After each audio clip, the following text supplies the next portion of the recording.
I'm excited for today's video because I am revamping an old series that I had on this channel where we try zero waste grocery shopping at different big grocery stores. I used to do this because not everybody had access to bulk, and that was kind of all the rage, right? Getting your food with as little packaging as possible. And while I do still think that's important, I think there's a lot more to sustainability, especially around food, than just packaging. And today we're going to try zero waste grocery shopping at Kroger, but I'm also going to point out some other parts of sustainability that have to do with food while we're here. So without further ado, let's go inside.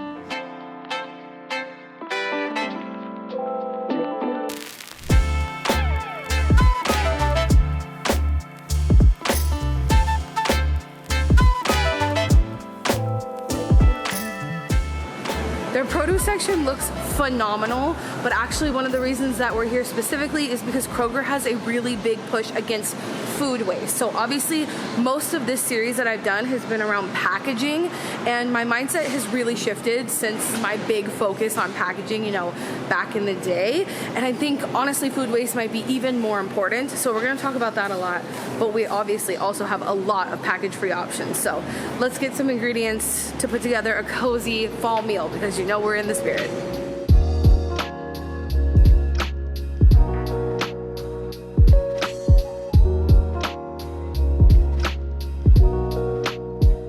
Funny enough, when I was a kid, we definitely always shopped at Kroger, and even more funny, Kroger is the first bulk bins I ever shopped at. At the time, I didn't bring my own bags. I was just using them to get small parts of ingredients because I took on cooking for my family one night a week. I was so excited to experiment with plant-based foods. I talked them into eating it like once a week. So sometimes I would need this obscure ingredient that my parents would never use, and I would go to the Kroger bulk bins to get like just that little bit of it.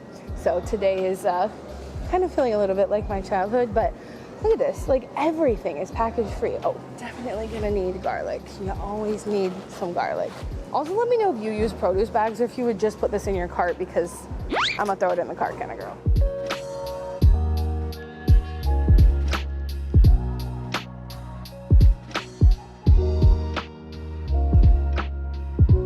Okay, now the coolest part actually, and the reason I was so excited to partner with Kroger on this video, is this section here. And it might not look like much, but it's really helping fight a lot of food waste, which is kind of incredible. So the tea is Kroger has a full 4-step process that they do to reduce food waste as much as possible, but also while reducing food waste, feeding people who need food, people who are experiencing food insecurity. So the first step is obviously having a beautiful layout. Like we've seen the layout here and it's stunning, and that really helps to make sure that customers are buying things at peak freshness, and they offer different sort of sales to entice people to buy things while they're still, you know, in their best condition. And step 2 is this here, which is basically where they sell things that are a little bit off. Like these bananas, you can see are a little bit brown. Some of these peppers have some bruises. I don't honestly know what's wrong with these tomatoes, so we're gonna snag some of these.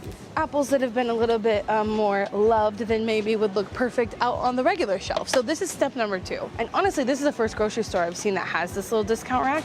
You guys have actually told me in the comments for a long time that it's a great way to reduce food waste, to pick imperfect foods, and to save things from going to waste. But Kroger is the first place I've ever been that actually has one that I can use. Marking these down to like lower prices will obviously help them sell better, but that's only step 2 of Kroger's process of trying to reduce food waste. There's still 2 more steps.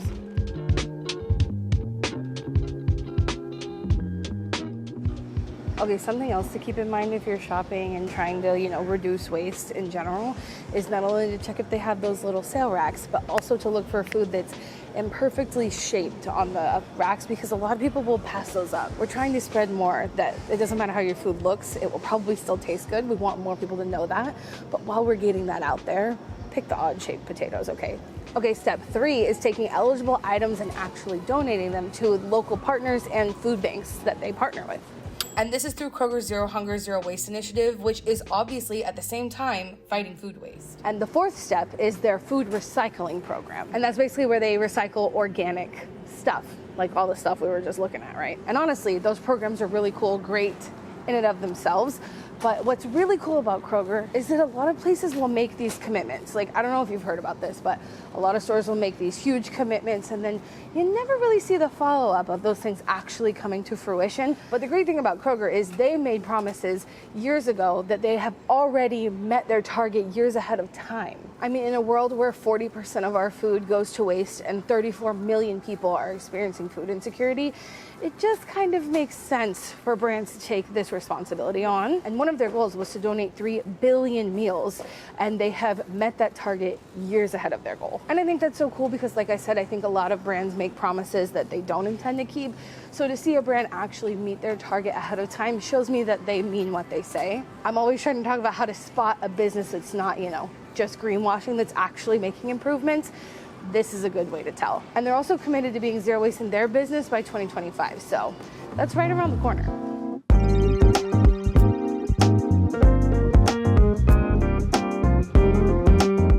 You have to let me know in the comments if you've been around since essentially I started this series years and years ago. But a crucial part of this series is me kind of walking around the store and seeing what options are available without plastic packaging. The big focus for this video was obviously their produce section. That's the best way to shop, is to focus in on the produce section and really take advantage of how many package-free goods you can find over there. But after that, I always go into the aisles and see what we can find with plastic-free alternatives. So that's the next step.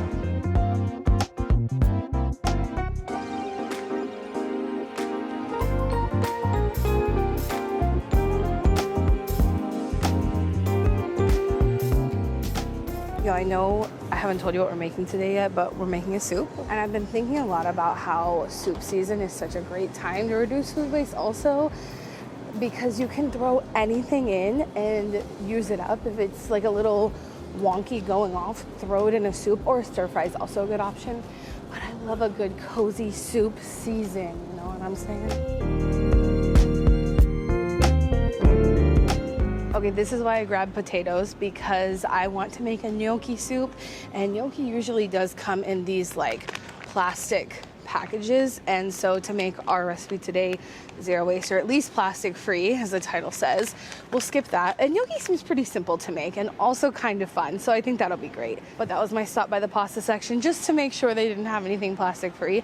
I am, however, probably going to buy plant-based meat in plastic, because I have heard that Kroger has an incredible plant-based meat section, and I think sausage in this gnocchi soup I'm planning would be really good. So I'm on the hunt for that next. Okay, plant-based meat section. They have field roast sausages, which I can get, but I want to check the frozen section because I've heard Kroger has like their own brand of plant-based meats that we're gonna try. So Simple Truth is their brand, and they do have a mozzarella, which doesn't really go with the theme of a gnocchi soup, but good to know. Thought I would call that out. I am specifically looking for Kroger brand plant-based things because I watch YouTubers who are vegan, and they're always talking about how their branded stuff is really affordable and also really good. So we got to find the plant-based, probably the frozen section is where we're going to find the good stuff.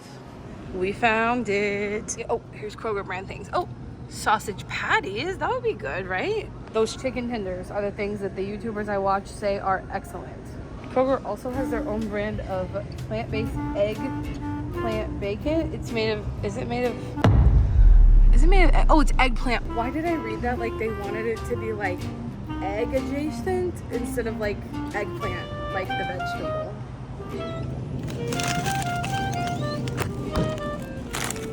Okay, also I was looking at this local sign, but you see how the lights in that section are off?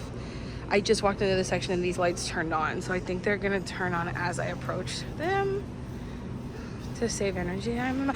Did you see that one? Did you see that? Okay, I know it's the little things, but that's pretty cool. Okay, I also just want to say I think this is something that should be like normalized by now, specifically calling out when something is local. I just noticed that, especially in Texas. People in Texas are passionate about Texas. So if it's from Texas, I feel like people are likely to support it. And so having this here, I really like to see that. We've got a few, like several different local coffee brands here. I like that.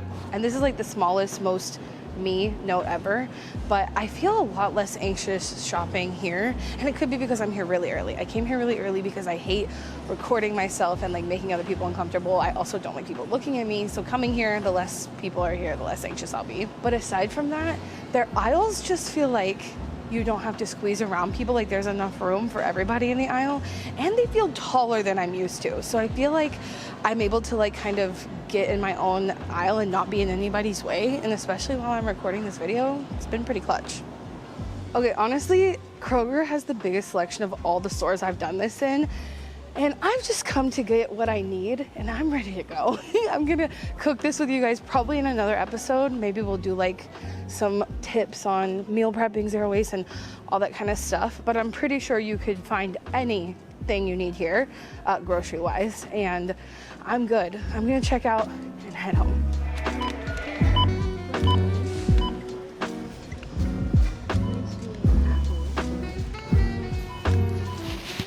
All right, so I made it back from the store, and I gotta say, I'm really impressed and think that Kroger probably has one of the best rankings of all the places, like bigger grocery stores that I've tried for zero waste grocery shopping. But like I've said many times, I think we need to start taking a more holistic approach to sustainability and not just trying to avoid plastic.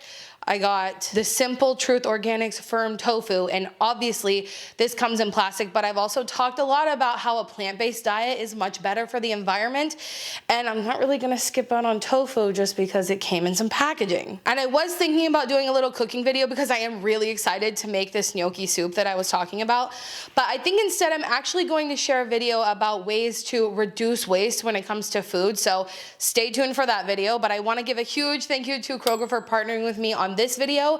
They actually have a whole docu-series talking about their Zero Hunger, Zero Waste initiative. I'm gonna leave it linked below so that you can learn more about it. I think it's really important not only to reduce food waste for the environment, but also to feed people while doing it. Those things just make sense to me. So huge shout out to them. Thanks for partnering with me on this video. And remember, until next time, you cannot do all the good that the world needs, but the world needs all the good that you can do.